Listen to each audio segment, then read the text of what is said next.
Well, the USGS scientists are giving another revealing warning concerning the Yellowstone supervolcano. After the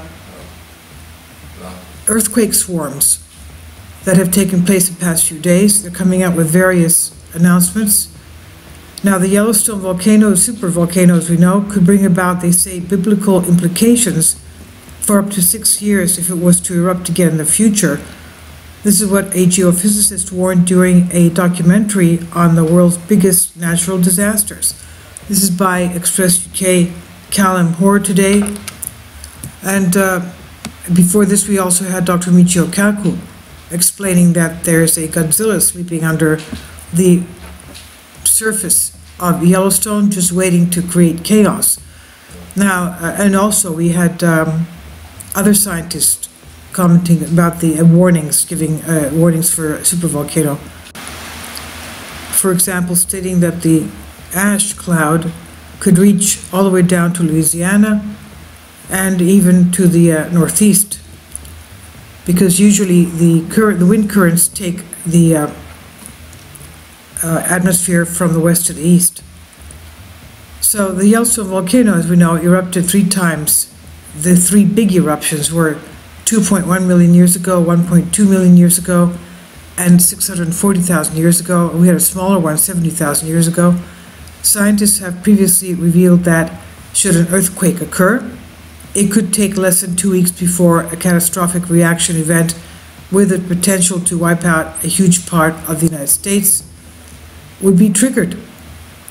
But geophysicist Michael Rapino is more concerned with the effects after the initial eruption. And this is what he says. The geophysicist and professor at New York University revealed during the BBC series on supervolcano how the world would be affected for up to 6 years by the volcanic ash. It's not just the United States, but the whole world.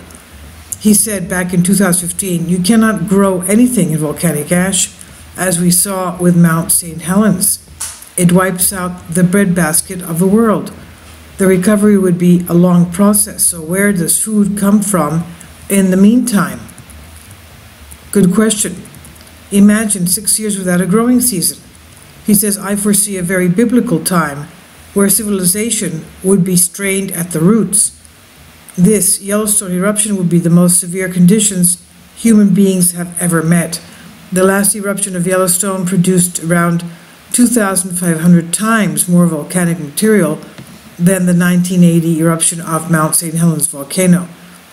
This created an eruptive column so colossal that it covered around 60% of the United States in a thick layer of ash.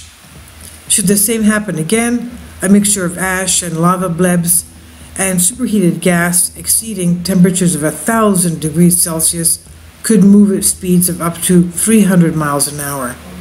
If the pyroclastic flow hits anyone, they would possibly die within seconds, as the air could heat up to around 300 degrees Celsius. That's a moderate to very hot oven, hot enough to cook your roast in, okay?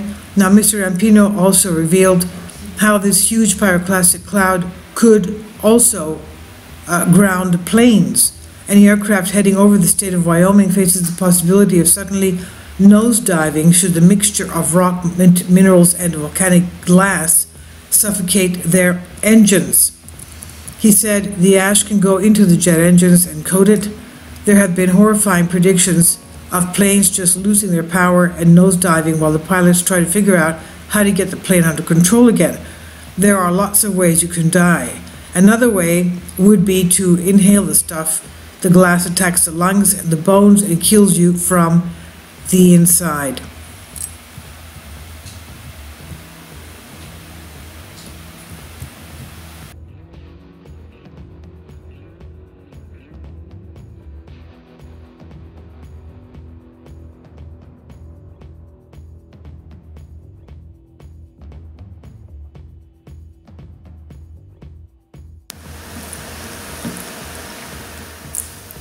If you'd like to join me on my Patreon account, you will hear content not covered by mainstream media.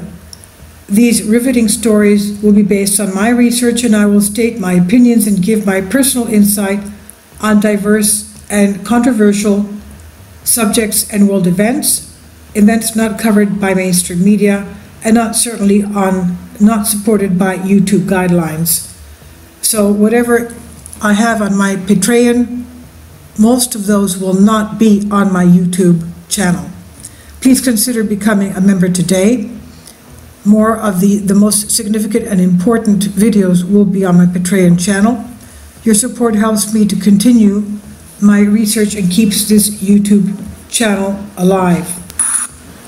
And we depend on your support, your generous charity, because we help economically challenged families here in Athens, Greece, in Kapota, and we also help the young generation with university tuition and the community around our church.